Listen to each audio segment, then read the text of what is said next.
When I think of a cottage garden, I picture an abundance of flowing flowers and bushes and shrubs in a variety of soft colors and a variety of textures. Some of them might be lining a pathway, while others might be tucked into little flower beds or in window boxes on the house. Some of the flowers are meant to be left outside and enjoyed in nature, while others are meant to be cut and brought indoors to make beautiful arrangements for the home.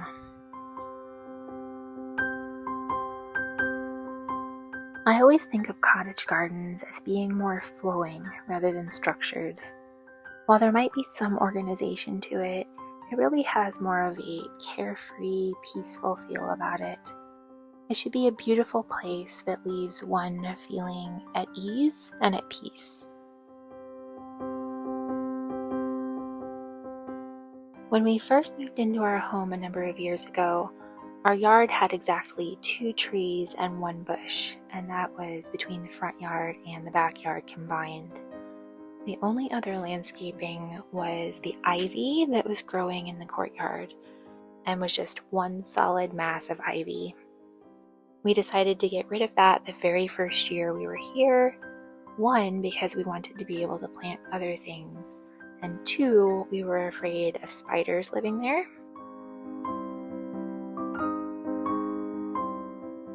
Our landscaping has been done in small chunks over the years. This was certainly not a massive one-time undertaking. It may have been 3 bushes one spring, maybe a few bushes or a flower bed the next year, and then just this year I added flower boxes to our windows.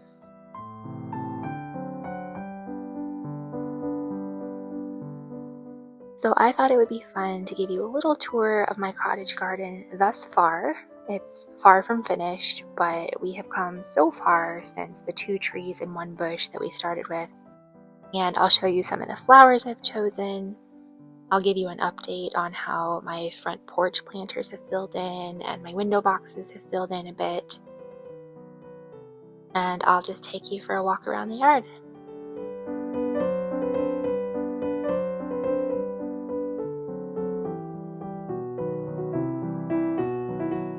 A couple videos ago, I shared my no-drill window box project on our brick house, and I have been so happy with that project.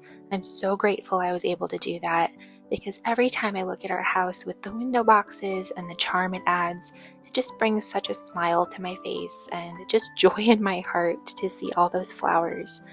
And every time I sit in our bedroom, like I actually am now to record this, I look out the window and I see all the flowers sticking up, and it just makes me so happy. So let's start with those window boxes. For my main feature in the window boxes, I chose Angelonia. The nursery did not have enough of the same 2 varieties that I could do all of the window boxes in 1 or 2 colors. So for under my master bedroom window, I chose a light purple and a white, and I alternated those. And then under the other windows of the house, I chose more of a bluish, dark bluish purple and a lighter purple, and I alternated those under the garage. The Angelonia have been really beautiful and flowering really well. And I've put all the specific variety names that I could find below in the details. Also in my planters, I filled in with this lovely white Lobelia. I love the fluffy texture of it. And then of course we have my favorite Dorotheanthus Mezoo trailing plant. This has such a lovely, almost kind of waxy succulent texture. It's not actually a succulent, but it has that kind of feel to it. And when the plant is happy, it produces these lovely little red flowers that just add a little pop of color. I just love window boxes. I think they just add so much charm and beauty to any house.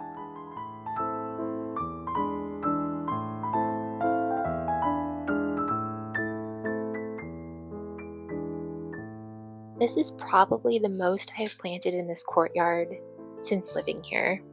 The first few years we had pretty much nothing in this bed whatsoever.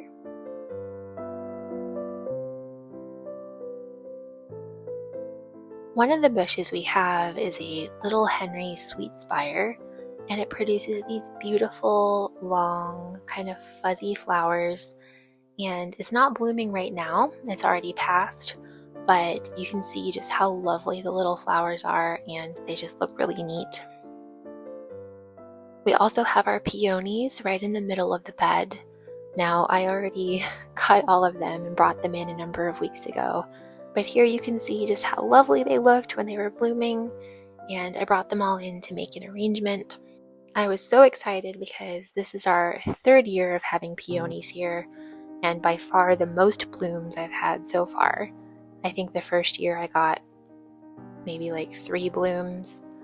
Last year I got maybe 8, and this year I had 17 blooms. So I was so excited about that. I love peonies. My mom is a super gardener. She starts a lot of things from seed, and she is so generous about starting flowers and vegetables and everything. So she actually started 240 snapdragon plants from seed this year. She wanted to make sure that she had enough to share with her family and with friends. So that was so sweet of her. I ended up getting about 30 to 36 snapdragon plants. There are some really lovely varieties and colors. Like this pink one here is just absolutely gorgeous. I can't quite remember if this is the Madam Butterfly, but I've listed the different varieties below so you can check it out.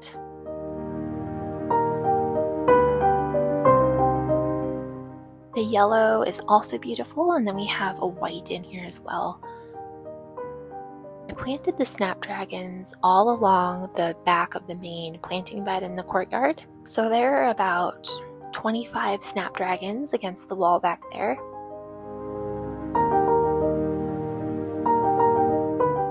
In the very front here, we have a few of my husband's zinnias that he started from seed. We have our hydrangea. I believe this is a blushing bride hydrangea, and you can see it's just starting to get some blooms, so I'm really excited about that because just like I love peonies, I also love hydrangeas.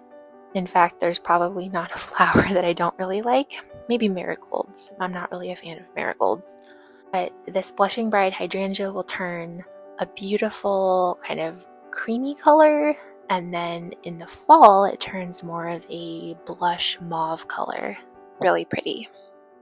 Along the border of the pathway here, I put some of these Superbell's Prism pink lemonade flowers. They kind of mound and spread across the ground as a filler, so I thought that'd make a really fun, pretty edger for the pathway.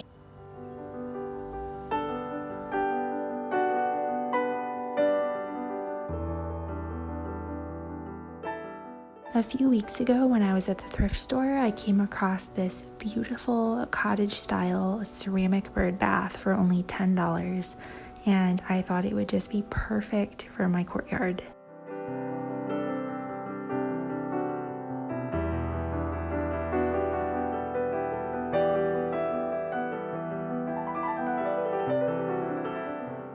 Just last week, I added this little corner flower bed over on the other side of our courtyard.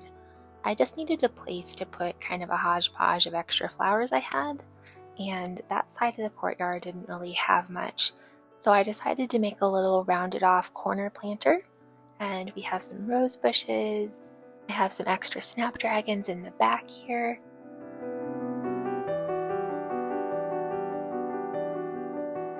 We have some Mexican sedum in the front. I just like the texture of it. It's really neat to feel, and that's a good ground cover. And then I have 2 different geraniums that my mom also gave me that she started from seed. One has the variegated leaves and the other one doesn't. This one is such a pretty light pink color. It's just really pretty.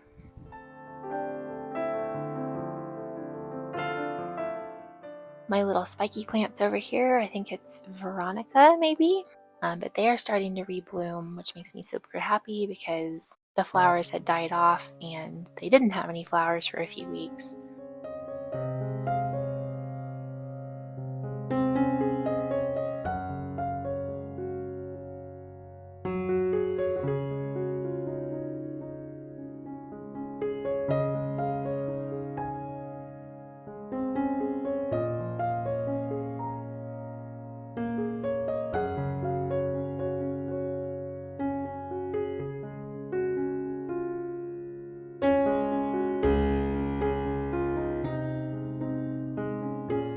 My hanging planters on the brick wall are doing pretty well.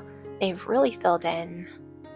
The Dorotheanthus Mezoo is beginning to trail nicely, and the pansies have really filled in a lot. And then to the left of our porch and to the left of the front door, we have this bed full of spirea bushes, and they are double blooming, which means they bloom in both the spring and the fall. And I absolutely love the pinkish purple color of the blooms. They are such neat little flowers. If you zoom in really close, you can see just the neat texture of them. They make an awesome filler for vases and arrangements. Moving on toward the backyard, we have Shasta daisies lining our back driveway. My mom actually just thinned her Shasta daisies and gave us a bunch more plants to fill in between the ones we already had. So when this fills in, it's going to be just a massive amount of beautiful daisies lining this fence. The Shasta daisies are really hardy, and I feel like they can manage in our poor soil. Our soil is mostly clay, and even though we amend it with compost and stuff, it just is really difficult for some plants. But the Shasta daisies are really hardy, and they've done really well here. They also make a beautiful cut flower, and because they flower so abundantly, I don't feel bad about cutting them back because they just continue to flower all summer long. I love this beautiful peach-colored or apricot-colored rosebush. This was also a gift from my mother. Yes, she is very, very generous. Thank you, Mom, so much. I'm not quite sure where I'm going to put this yet, but I just wanted to share this with you because it is just such a pretty color of apricot.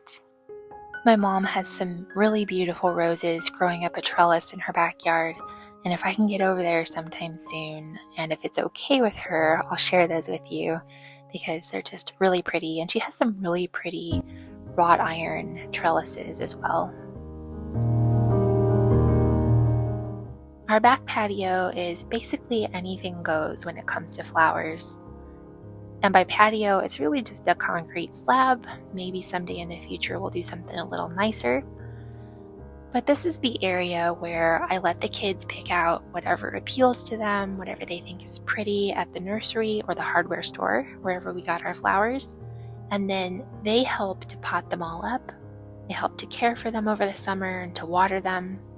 They help with other flowers in the yard too, and with the vegetable garden and everything. But this is the area where they got to pick what they thought was pretty, and I said yes, as long as it was in the budget.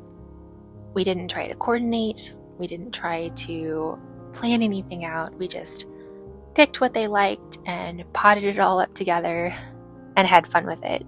That's really what it was about, was fun and letting the kids take ownership in helping to landscape the yard. About a year or two after we moved into our home, my husband built this tiered planting area. This used to just drop off directly into a pile of dirt. And we have this hydrangea here that is going to bloom in a beautiful pink color. It's such a vibrant pink. I love it. It's not quite ready to bloom yet, but I am excited for the coming weeks. And I'll definitely be sharing that once it does bloom. Inside of our vegetable garden, we actually have a corner that is meant just for cut flowers. And this is all fenced in with a gate because we have a real deer problem. So inside the garden here, past all the corn, we have my cut flower section.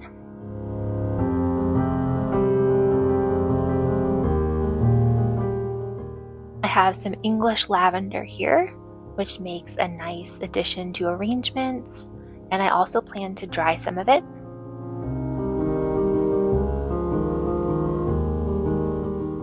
Here we have some more snapdragons. These are ones that my husband started from seed, and they are an absolutely gorgeous pink color. And with snapdragons, apparently you can just cut them off right above a pair of leaves and they will continue to bloom all summer long, at least with this variety. Over here we have the beginnings of some paper flowers. You can see there's already one little flower here, but those are going to be getting much larger and bushier, and those will be a lot of fun for arrangements too. They have that kind of wild, carefree feel to them. And over all the way on the end here, we have some Dorotheanthus. Now, this might not look like much, but they have come so far from where they started a few months ago. My husband started these from seed back in probably the end of February, beginning of March. And Dorotheanthus are very slow to start out. They are so teeny tiny, you can hardly see them, like microscopic. And then they're really slow growing. And they are finally just now starting to take off and look like real big plants.